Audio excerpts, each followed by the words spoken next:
Hey guys, welcome back to another episode of Media Talks with Tony J. If you're new here, hit the share, like, and subscribe for more video notifications. Now, let's jump into it. This episode, I'm going to be talking about a trending topic that's been in the media for a couple of days. Um, I wanted to really break down the whole Ja Morant situation because, you know, I've looked at and I've followed Ja Morant very closely these last couple of weeks, I would say. And I would say that I think in hindsight there's a very real it's a real very problematic situation going on with Ja Morant. And I didn't think that the first time he showed the gun that it was going to be an issue. But now, when the second situation came around, I was like, okay, this is either out of ignorance or this was a clear choice that he wanted to make. Now, bear in mind, yeah, Ja Morant is 23 years old. It's not like everybody hasn't done something dumb in their life at that age, you know. And this probably one of the primary reasons they say you're not really grown until you're 25. And in this case, Ja Morant is a man with a lot of money, and he represents an organization that is a multi-billion-dollar organization. The NBA is not just an or just some entertainment business. It's an entity. It's a sports entity. Um, if you think about how important being in the NBA is, you would know that the NBA generates billions of dollars, and it's not just the basketball players. It's the owners, it's those who invest, it's the franchises, the sports teams, marketing, promotion, and broadcasting, which is done on ESPN. They have broadcast contracts. Millions of dollars are funneled into the NBA, millions upon millions. It's a multifaceted organization. And as such, with any multifaceted organization that you represent, you whatever you do as a part of a major corporation and a major entity, you have to be mindful of your behavior off the court. And I think, you know, with somebody like Ja Morant, he doesn't really understand the severity of the situation that he has put himself in. And he likely, in some cases, no pun intended, but may have shot himself in the foot, maybe in both foot, if you think about it twice. But, you know, the Ja Morant situation is more deeper than the NBA itself because, as any business or corporate entity, they'll continue going on making money. That's not going to be a problem. The NBA isn't going to stop making money.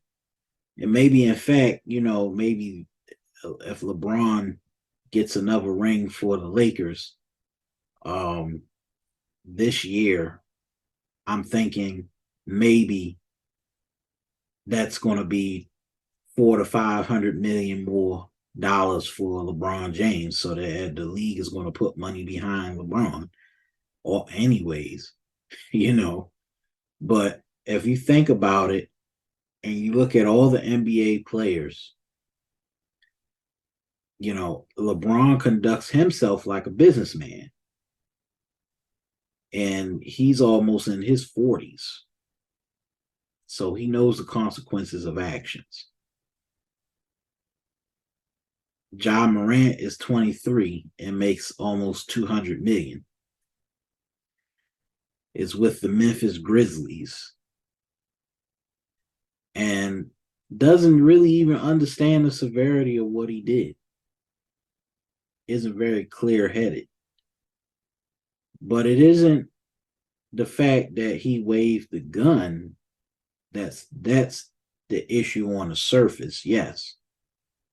Isn't the fact that he may lose millions of dollars and face multiple suspensions and maybe more possibly probably be expelled from the league.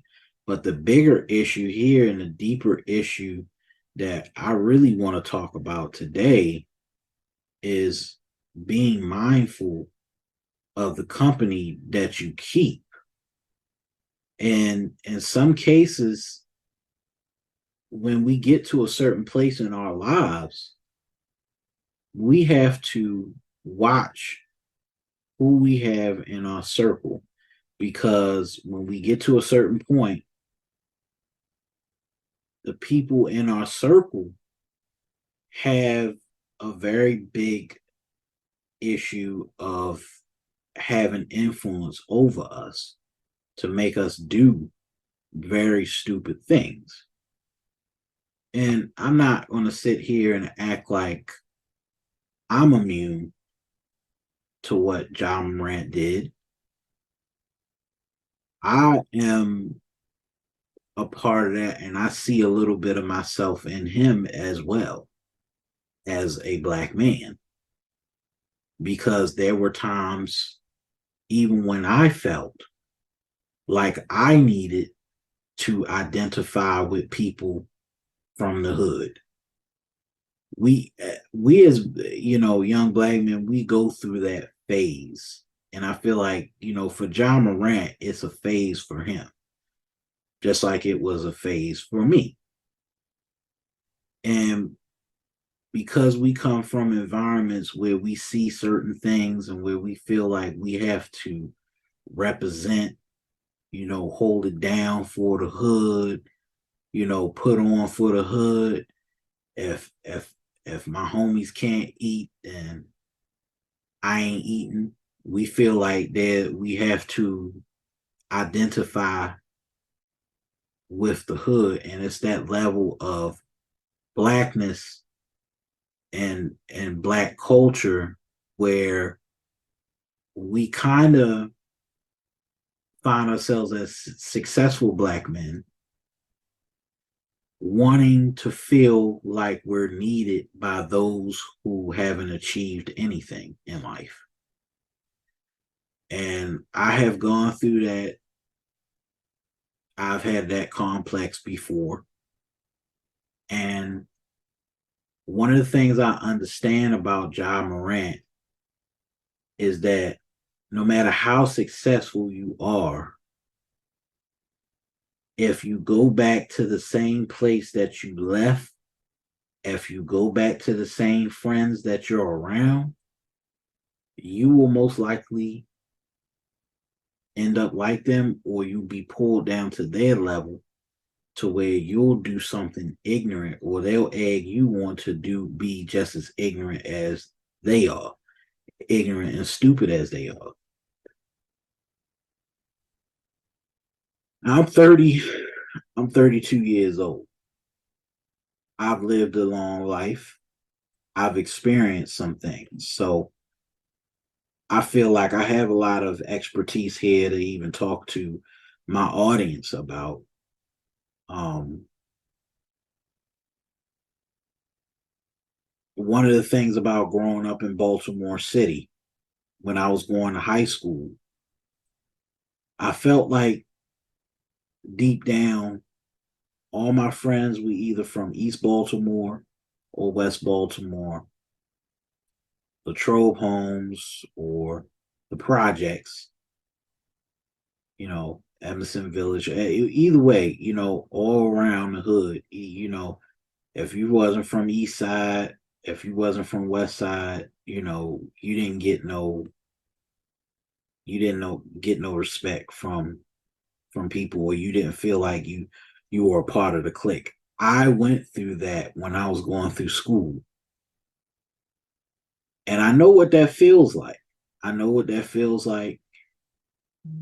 And I know very often when black men come from well-to-do families, I mean working class families where there's a mother and a father in the house, where you're raised to do the right thing, where you're raised to be in the church, where you're raised to obey the law and follow the rules.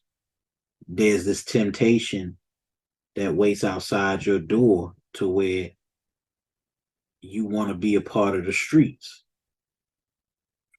And I think with Ja Morant, what's said is that he wants to identify so much with the streets and doesn't really want to be himself because of the friends that he has around him.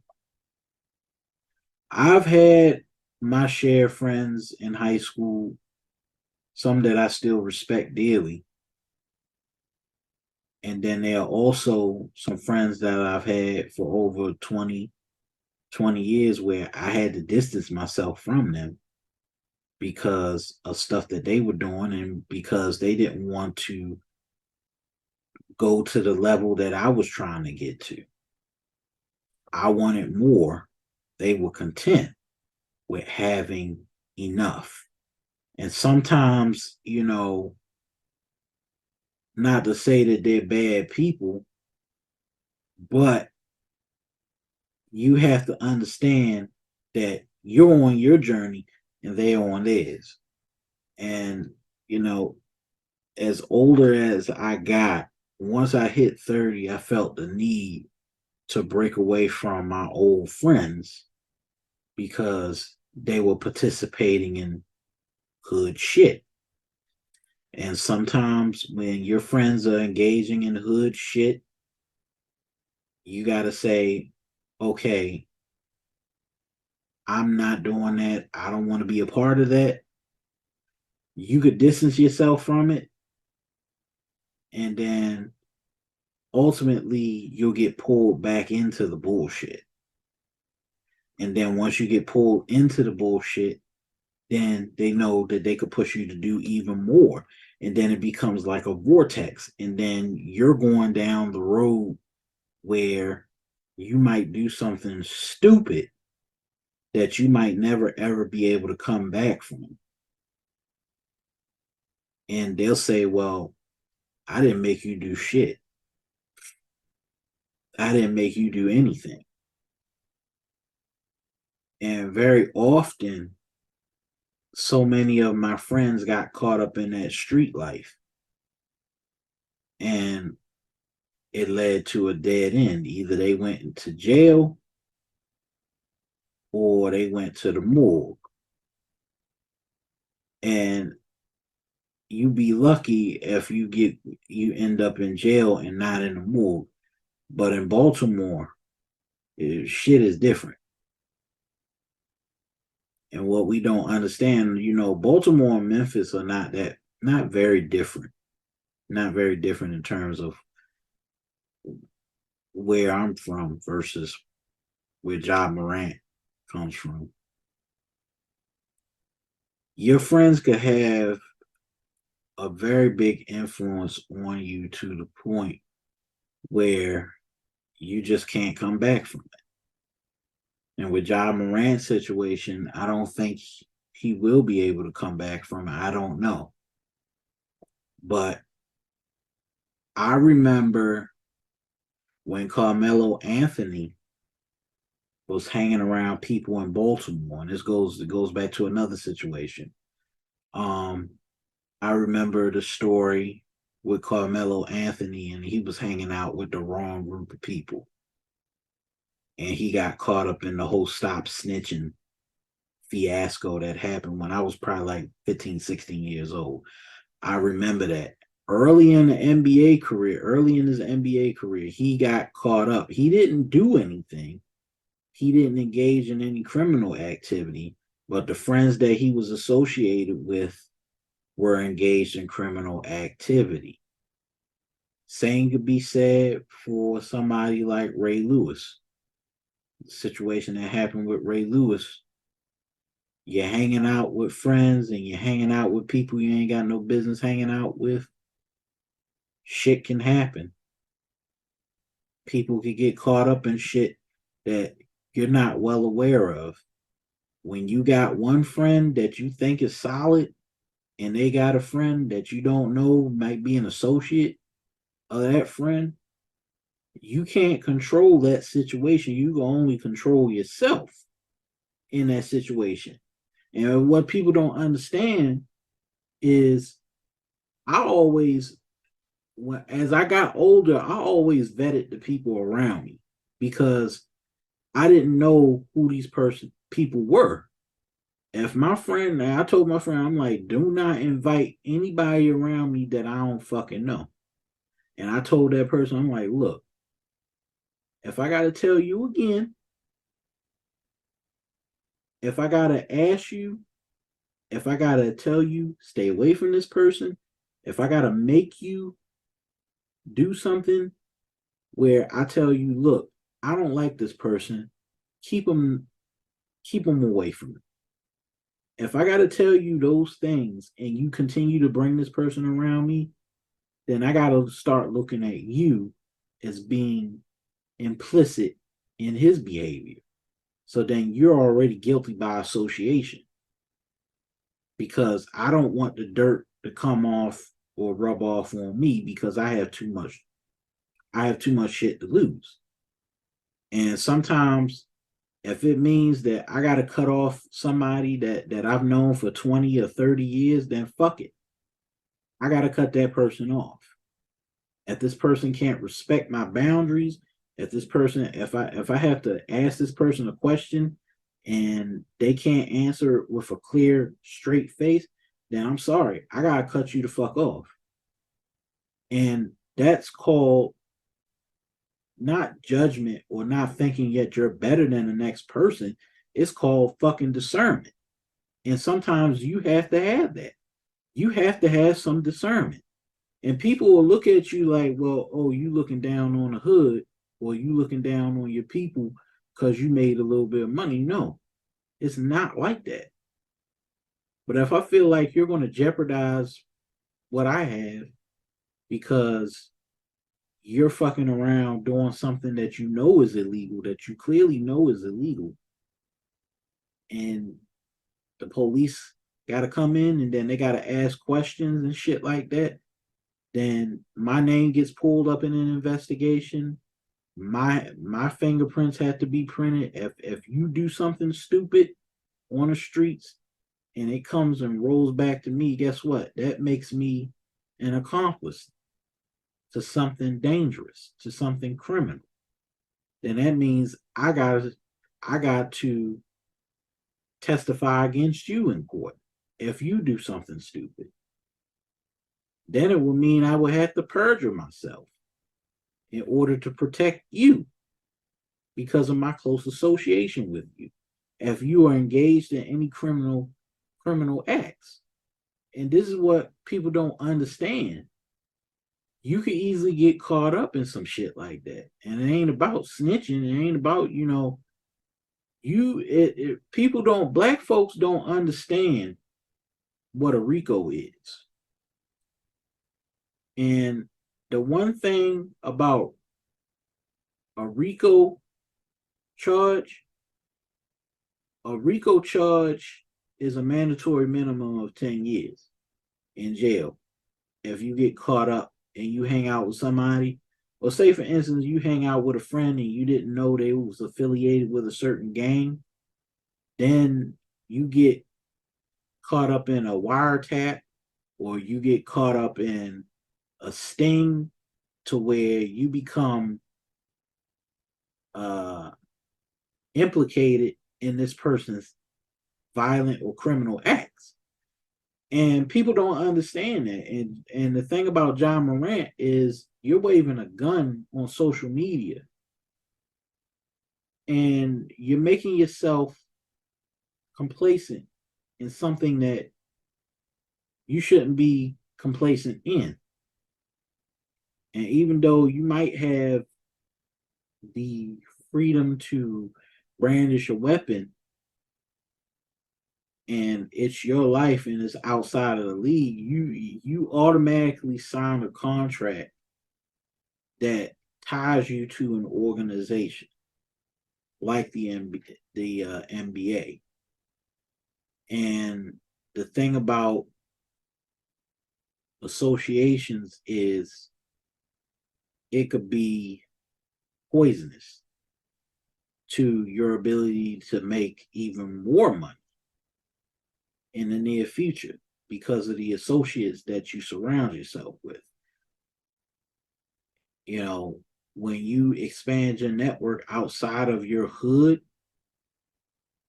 then you become a better person. But if you keep continuing to hang around dumbass people, then you're going to be grouped up with them. And then you're ultimately going to face a situation where, because you're associated with them, then federal agencies are going to assume you're running a criminal enterprise or that you were ahead of an organization that you didn't know you were ahead of. It's just like with the issue with YSL. You see that on TV, the YSL thing. And and you know, it's so easy to just get caught up in the gang shit when you bragging about it on social media. And it seemed like this generation that's in front of me, they like to brag about their crimes and their antics on social media when they know that social media is a rest haven for entrapment schemes committed by the federal government. Federal government can easily wiretap social media companies for data pertaining to what you just did over Instagram. And even though Instagram is a private company, the thing about whatever criminal acts are committed on those social media websites, like brandishing an illegal firearm, could put that entire company at jeopardy if they don't turn over the data in which the video was shared. So not only did you put yourself in jeopardy, you put the NBA in jeopardy, and then you put a social media company in jeopardy because you basically violated their terms of agreements on these social media websites when you brandish that weapon. There's a terms of agreement once you sign up. So what I ultimately wanted to get back to about this whole Ja Morant situation is I wanted to really tie it into Black culture. And one of the biggest problems with Black culture is this want and this need to want to be out in the streets, want to identify with people in the streets, and this need to feel like in order to prove your Blackness, you have to be one of those guys that's a street dude. And most of that influence comes from our culture in general because we promote it And then at the same time, we don't value other things outside of hip hop, the streets, and other things. So now our culture is really, when somebody identifies Black culture, they think, well, most of it is hip hop in the streets now because of the perceptions that we see in media and on television and in some of these music videos, the glorification of guns, the glorification of shootings. And that's one of the biggest problems. And I think, you know, even though the problem with Ja Morant is his actions, and I know everybody's going to say, well, yeah, it's his actions that put him in that spot in the first place because he was hanging around the wrong group of people. But it's also indicative of Black people in general. And I know people don't want to hear this, and I know it's a conversation that's kind of gotten tied up in respectability politics because people do not want to denigrate people who come from lower class neighborhoods or neighborhoods that are historically disenfranchised. And I know people will sit up there and say that my assumptions are wrong, but I've seen it throughout my whole entire life growing up in Baltimore, and it's even gotten worse here, and it's spread like a cancer all across the country because of this, because social media has exacerbated the situation even more where people want to show out. I've gone as far as I've seen murders happen on Facebook Live, shootings happen on Facebook Live, drive-by shootings happen on Facebook Live. And that's a very, very disturbing thing when you look at the nature of social media. You could open up Facebook Live, you could open up Instagram Live and see a dead body on these platforms. That's how dangerous this generation has gotten. And I know people are going to be upset and mad at the fact that I'm pointing it out. But the truth is that Ja Morant is a representative of what is problematic with Black Americans in general. This valuing of hood culture, the valuing of the streets and being in the streets and being in and out of jail and being in trouble with the law, and it creates this continuum cycle of violence in our communities. And separate from that, it attracts police to make the same judgments and assumptions about our culture because of what we promote on these social media platforms. So you got to remember, cops look at this shit too. And then they go out into the streets and then say that this is indicative of their culture. So we got to go into their neighborhood, guns blazing. It creates the cycle that's perpetual. And I know in some ways you could say blame it on white supremacy, whatever, that's a cop out. But the biggest problem is this promotion and this proliferation of violence, this need to glorify violence, and this need to glorify guns on social media as if it makes you powerful or garners you respect. you know, and that's one of the biggest issues that I really wanted to get into with Ja Morant.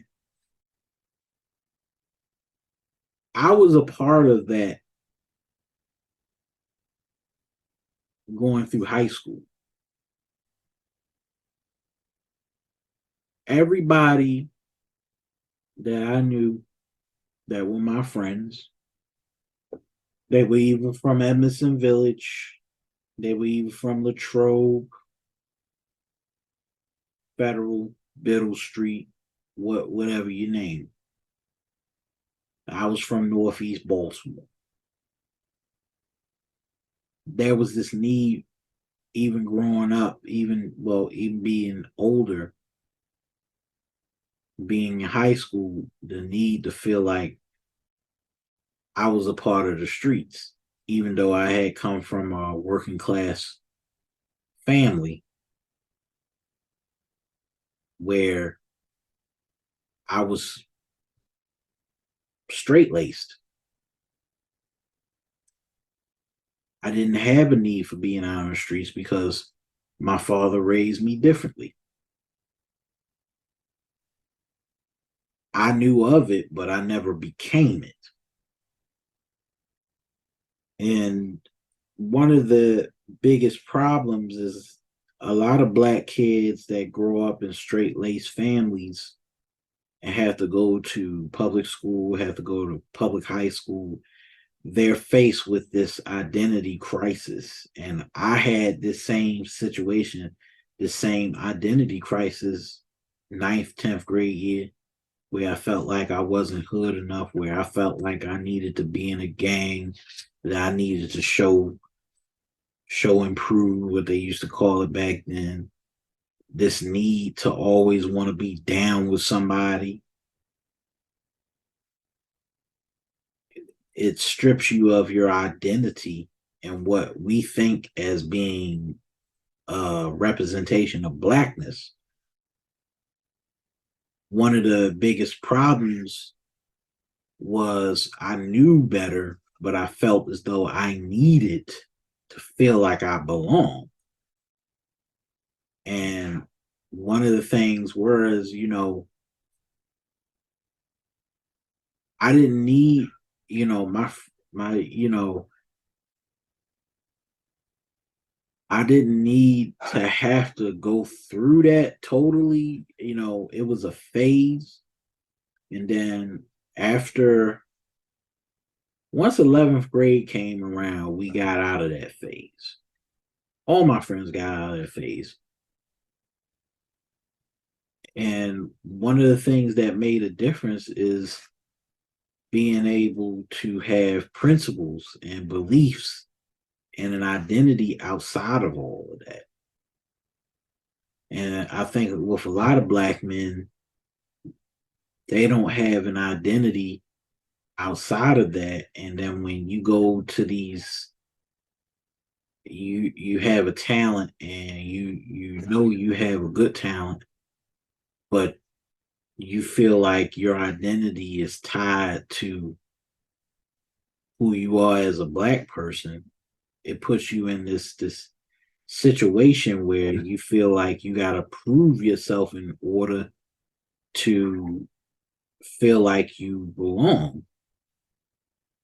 And that's one of the issues that's so problematic with black people and black culture in general. We're put in a situation where we have to prove our blackness, where we have to have a need to prove something to people that don't really matter at the end of the day. And that's one of the primary reasons why Ja Morant is in the situation that he's in right now. Him wanting to prove something to somebody when in reality, he doesn't have anything to prove. And that's one of the bigger issues, you know. So to close this out, I would say maybe it's time for Black folks to start taking a hard look at themselves, or we start taking a hard look at ourselves and understand that being from the streets and being from the hood or promoting hood culture isn't really the way to go. That we have to learn to value things other than the streets, like an education, like trying to, form families, making sure that our kids grow up in environments where they don't need to show out for anybody else. Being establishing leadership and manhood and those values that make our people better represented out in the world, so that people that don't look like us don't perceive us to be a threat. And I think that's what Ja Morant is doing right now when he's brandishing a weapon. He doesn't need to do that. You know, sometimes it takes a situation for us to turn everything around to remind us that what doors that we enter might have a dead end. I lost an old friend because of his associations with the streets.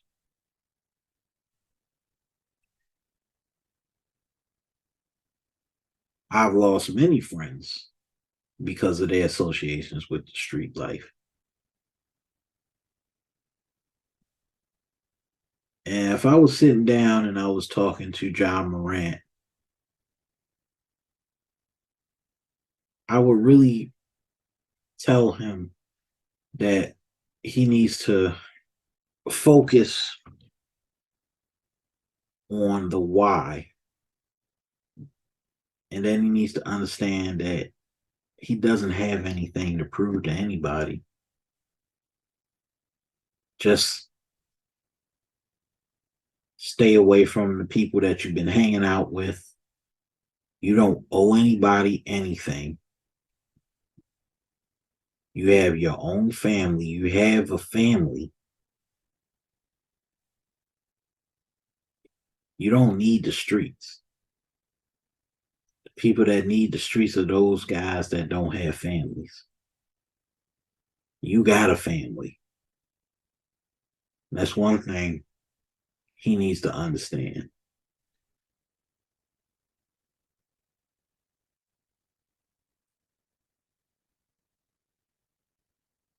Going back to your associations, it's important to be careful, be mindful, be discerning of the company that you keep. I remember the story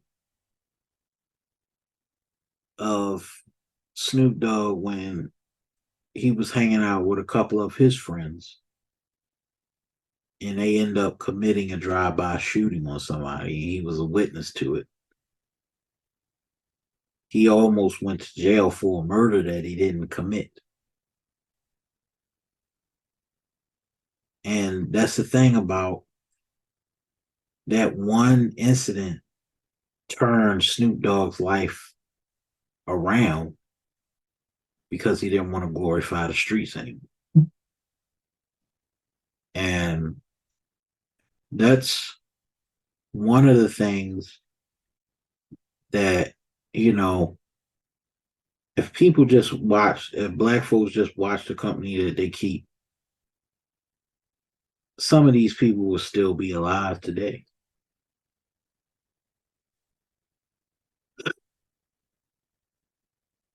But I think in Ja Morant's case, I think it's too little too late. And I don't know if he will um, recover from it or if he will continue on in the league. That remains to be seen, but he is suspended. And that's the worst of it. He could take 100, 200 million pay rip, lose a lot of money, and then he can make it back in the league and do the right thing. But if it's one incident after another, I don't think they're going to give him another chance. And that's what's the sad part about this whole thing. Second chances don't come too easy. In Ja Morant's case, he may have to fight his way back into the league.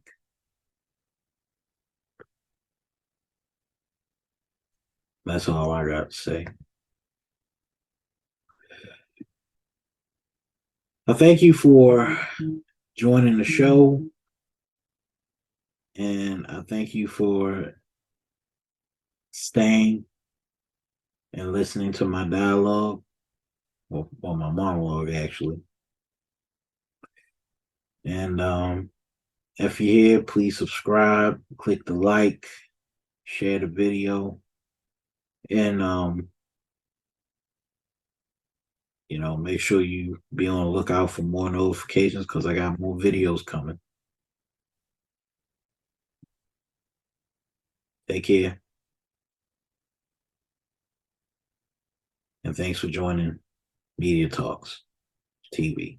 I'm out.